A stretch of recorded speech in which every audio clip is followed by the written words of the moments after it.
الحمد لله نحمده ونستعينه ونستغفره ونؤمن به ونتوكل عليه ونعوذ بالله من شرور أنفسنا ومن سيئات أعمالنا من يهده الله فلا مضل له ومن يضلله فلا هادي له ونشهد أن لا إله إلا الله وحده لا شريك له ونشهد أن سيدنا ومولانا محمدا عبده ورسوله صلى الله تعالى عليه وعلى آله وأصحابه وأزواجه وأتباعه وذرياته أجمعين إلى يوم الدين. أما بعد فأعوذ بالله من الشيطان الرجيم. بسم الله الرحمن الرحيم. سبحان الذي أسرى بعبده ليلا من المسجد الحرام إلى المسجد الأقصى الذي باركنا حوله لنريه من آياتنا إنه هو السميع البصير. وقال تبارك وتعالى في موضع آخر: والنجم إذا هوى ما ضل صاحبكم وما غوى وما ينطق عن الهوى إن هو إلا وحي يوحى علمه شديد القوى ذو مرة فاستوى وهو بالأفق الأعلى ثم دنا فتدلى فكان قاب قوسين أو أدنى فأوحى إلى عبده ما أوحى. صدق الله وصدق رسوله النبي الكريم ونحن على ذلك لمن الشاهدين والشاكرين والحمد لله رب العالمين. اللهم صل على محمد وعلى آل محمد كما صليت على إبراهيم وعلى آل إبراهيم إنك حميد مجيد. اللهم بارك على محمد وعلى آل محمد كما باركت على إبراهيم وعلى آل إبراهيم إنك حميد مجيد. أستغفر الله ربي من كل ذنب وأتوب إليه. أستغفر الله ربي من كل ذنب وأتوب إليه. أستغفر الله الذي لا إله إلا هو الحي القيوم وأتوب إليه. نہایت واجب الاحترام معزز بزرگوں، عزیز ساتھیوں، دوستوں، بھائیوں،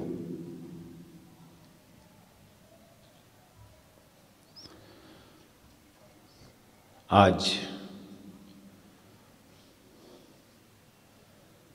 28 یا 29 رجب المرجب ہے۔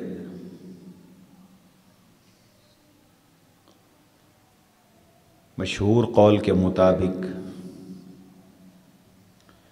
رجب المرجب کی 27 تاریخ کو حق تعالی سبحانہ و تعالی نے اپنے حبیب صلی اللہ علیہ وسلم کو سفر معراج کروایا۔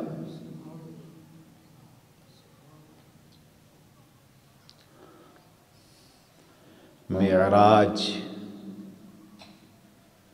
رحمت عالم صلی اللہ علیہ وسلم کا عظیم الشان معجزہ ہے۔ سیرت نبوی کا بڑا شاندار تابناک حصہ ہے۔ اسلام کی صداقت اور حضور صلی اللہ علیہ وسلم کی حقانیت کی دلیل ہے، اور رہتی دنیا تک انسانیت کے لیے ایک بہترین محیر العقول علوم اور فنون کا دروازہ ہے۔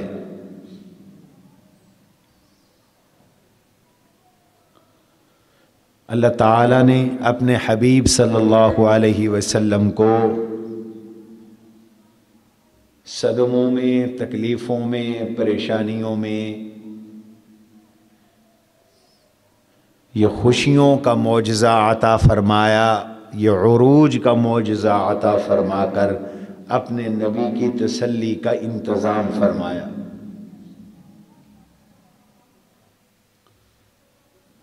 اس معجزے کا ذکر اللہ نے قرآن کریم میں بھی فرمایا۔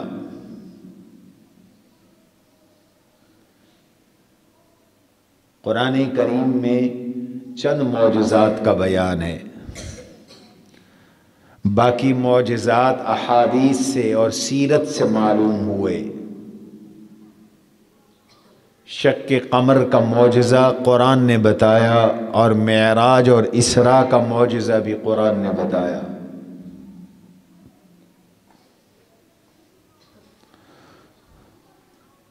معجزہ کیا ہے؟ ایسا کام جو اللہ اپنے نبی کے ہاتھ سے صادر کروائے، نبی کے ہاتھ سے ایسا کام ہو جو کام غیر نبی سے نہ ہو سکتا ہو، غیر نبی سے نہ ہوتا ہو، ایسا کام نبی کے ہاتھ سے صادر ہو، اسے معجزہ کہتے ہیں۔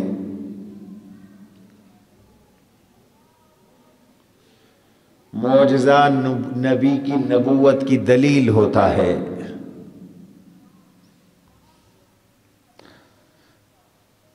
نبی کی صداقت کی پہچان ہوتا ہے، نبی کی حقانیت کی برہان ہوا کرتا ہے معجزہ۔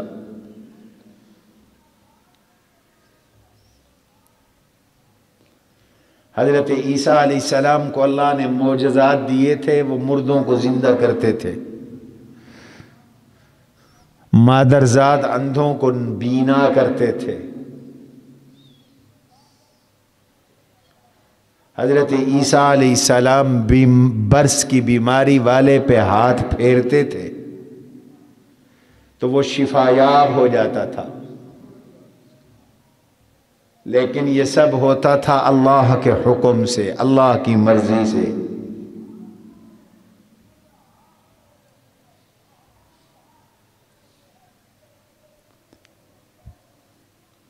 ان معجزات نے عیسیٰ علیہ السلام کی نبوت کی، رسالت کی شہادت اور گواہی دی۔ ایسے ہی اللہ نے اپنے حبیب کو بے شمار معجزات عطا فرمائے، لیکن قرآن والا معجزہ، معراج والا معجزہ، شق قمر والا معجزہ چڑھتے سورج کی طرح آپ کی نبوت کی دلیل ہے، آپ کی رسالت کی دلیل ہے۔ اللہ تعالیٰ نے آپ کو زمینی سفر بھی کروایا، آسمانی سفر بھی کروایا، اور اس زمینی اور آسمانی سفر میں اللہ جل جلالہ عم نوالہ نے اپنے حبیب صلی اللہ علیہ وسلم کو اپنی قدرت کے بہت سارے مناظر دکھائے۔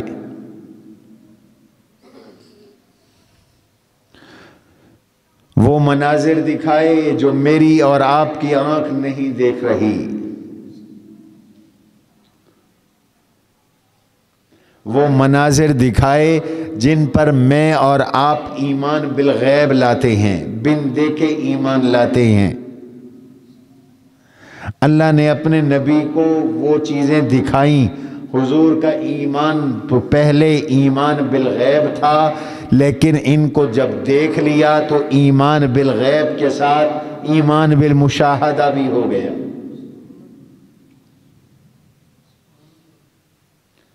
اس لیے فرمایا سبحان الذي اسرى بعبده ليلا من المسجد الحرام الى المسجد الاقصى الذي باركنا حوله لنريه من آياتنا انه هو السميع البصير.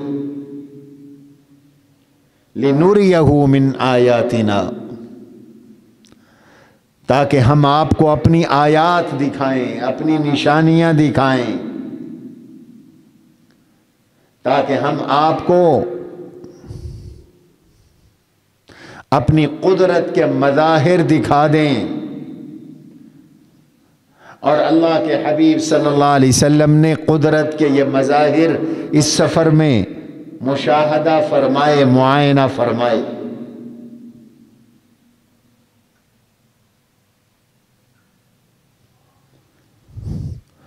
اسراء کا بیان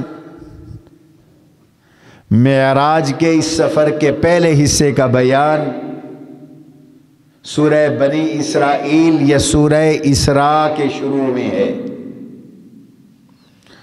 اور اس سورت کا آغاز سبحان سے ہے. اس کے بعد سورت کا نام سورہ کہف ہے، جسے جمعے کے روز آپ سب تلاوت کیا کرتے ہیں.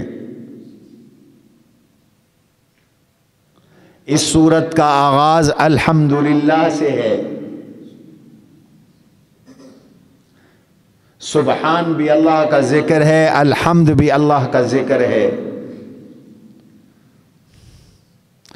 افضل الکلام اربع، 4 کلام سب سے افضل ہے.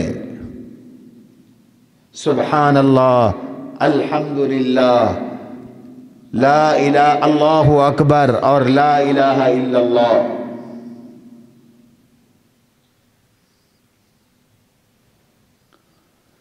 اس سورت کا آغاز سبحان سے، اگلی سورت کا آغاز الحمدللہ سے.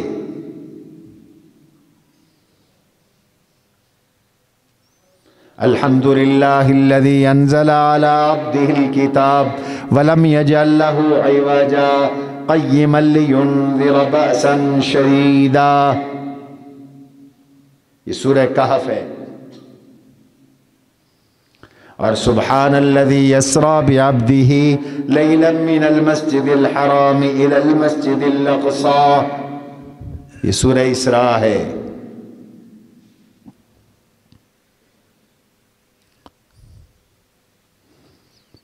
اس کا نزول ہوا مشرکین کے الزام کے بعد، جب اللہ کے نبی صلی اللہ علیہ وسلم معراج سے واپس تشریف لائے.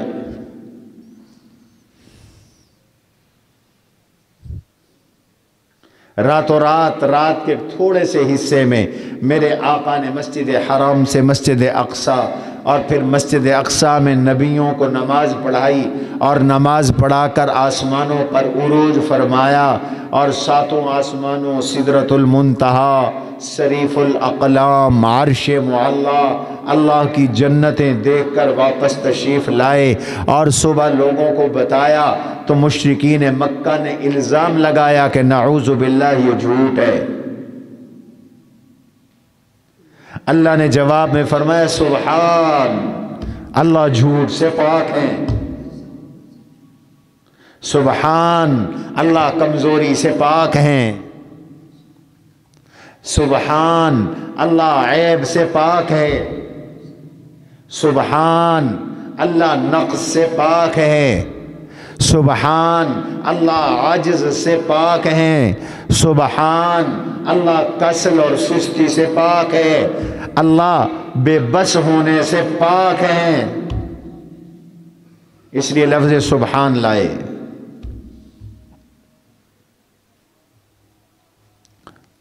اور سورہ کہف مشرکین کے سوال کے جواب میں آئی تھی.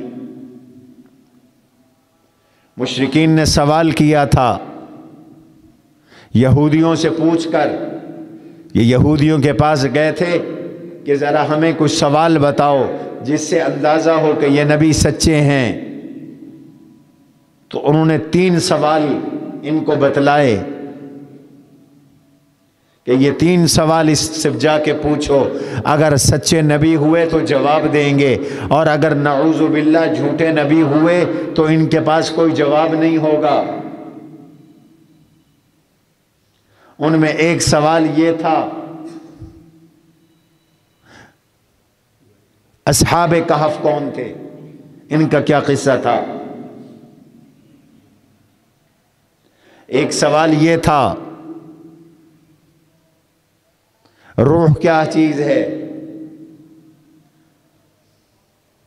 ایک سوال یہ تھا، حضرت یوسف علیہ السلام مصر میں کیسے آ گئے تھے؟ وہ تو کنعان کے رہنے والے تھے، مصر کیا کرنے آئے تھے؟ حضور تو امی ہیں، کسی سے کچھ پڑھا نہیں، کسی سے کچھ سیکھا نہیں۔ حضور نے فرمایا کل جواب دوں گا، انشاءاللہ کہنا بھول گئے۔ یہی فرق ہے خالق اور مخلوق کا، مخلوق بھول جاتی ہے، خالق لا یضل ربی ولا ینسا،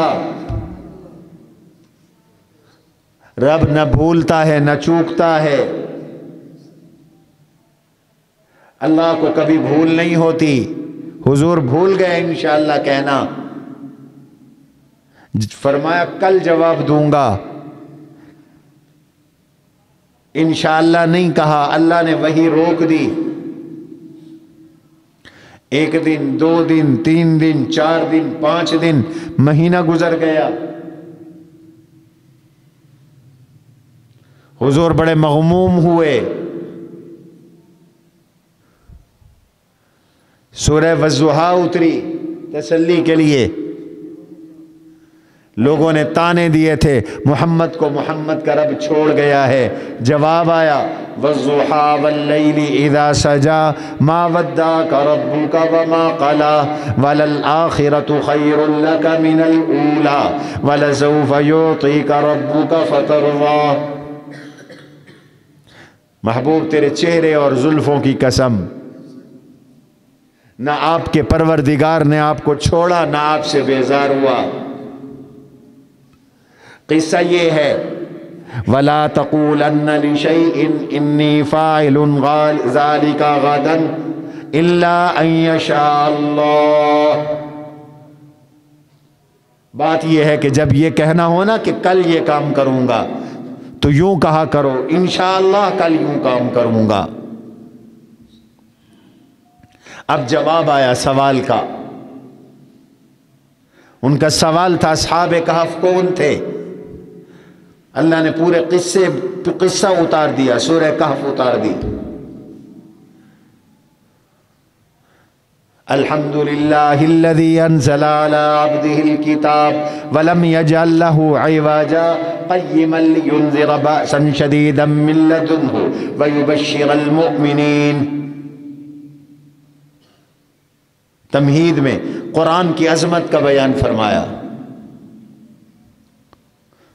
ام حسبت ان اصحاب الکہف والرقیم کانوا من آیاتنا عجبا اذ اوى الفتية الى الكهف فقالوا ربنا آتنا من لدنك رحمة وهيئ لنا من امرنا رشدا۔ اصحاب کہف کا پورا واقعہ بیان فرما دیا، لیکن جب سوال کا جواب آیا تو فرمایا الحمدللہ۔ وہ کہتے ہیں کہ محمد کو محمد کے رب نے چھوڑ دیا، آپ کہو الحمدللہ، چھوڑا نہیں، جواب آ گیا ہے۔ اور یہاں الزام لگایا کہ جھوٹ بولتے ہیں، نعوذ باللہ۔ یہ ممکن نہیں ہے کہ 1 مہینے کا زمین کا اس وقت کا سفر مسجد حرام سے مسجد اقصی، مکہ مکرمہ سے یروشلم فلسطین، 1 مہینے کا سفر تھا۔ ابو جال کہنے لگا ہم دوڑاتے دوڑاتے اونٹ دوڑاتے دوڑاتے اونٹوں کے کلیجے خشک کر دیتے ہیں، بمشکل 1 مہینے میں پہنچتے ہیں، یہ کیسے ہو سکتا ہے کہ راتوں رات یہ مسجد اقصیٰ گئے، پھر وہاں سے آسمانوں پہ گئے اور واپس آئے؟ جواب آیا سبحان، یہ سچ ہے، اللہ جھوٹ سے پاک ہے۔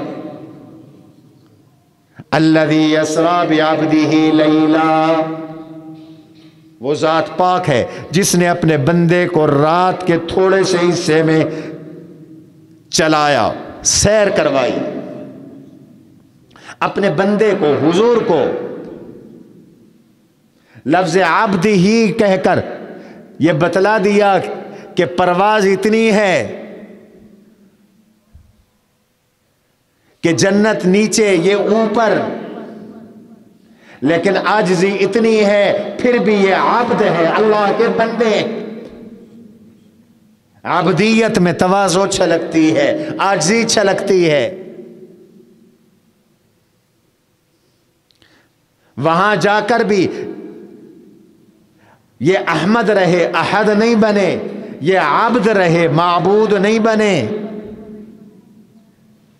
سبحان الذی یسری بعبدہ لیلا، رات کے تھوڑے سے حصے میں، من المسجد الحرام الی المسجد الاقصی، مسجد حرام سے مراد حرم کعبہ ہے، حرم کعبہ سے حرم اقصی تک، حرم سے چلے حرم میں پہنچے، حرم سے چلے حرم میں پہنچے۔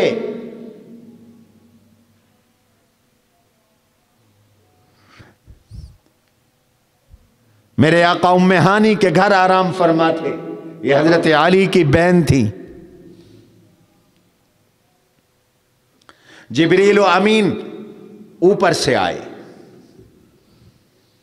حضور کو جگایا، حضور وہاں سے اٹھے حتیم میں آ گئے، پھر حتیم سے اٹھے زمزم کے کنویں کے پاس آ گئے۔ آج تو زمزم کا کنواں زیر زمین ہے، چھپا ہوا ہے، ایک زمانے میں اس کنویں کی جگہ تک رسائی تھی، ہم نے بھی اس جگہ کی زیارت کی۔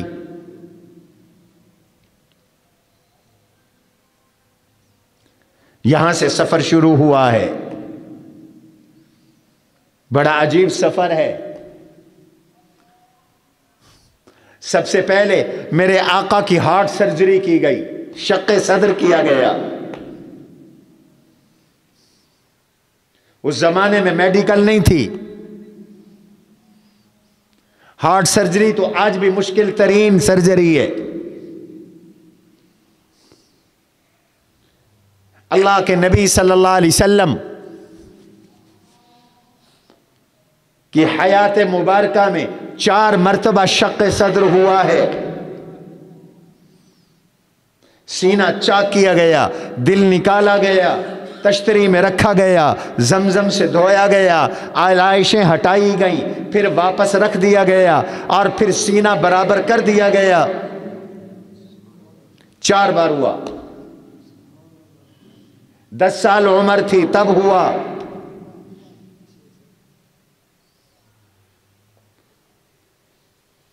نبوت سے پہلے ہوا، معراج سے پہلے ہوا، وحی سے پہلے ہوا۔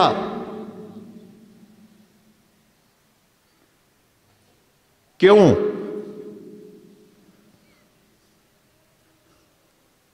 یاد رکھو، انسان میں اصل چیز دل ہے، باطن ہے، چھپا ہوا ہے۔ الا ان فی الجسد مضغہ اذا صلحت صلح الجسد كله واذا فسدت فسد الجسد كله الا وهي القلب۔ آج کی میڈیکل بھی یہی کہتی ہے، حضور نے بھی یہی ارشاد فرمایا۔ اس زمانے میں حالانکہ میڈیکل بطور فن نہیں تھا، لیکن اللہ کے نبی نے جو میڈیکل کی چیزیں بتائیں، آج بھی دنیا کی میڈیکل اس کی تصدیق کرتی ہے۔ ایک بات بھی اللہ کے نبی علیہ السلام کی ایسی نہیں ہے کہ جس کی سائنس یا میڈیکل تردید کرتی ہو۔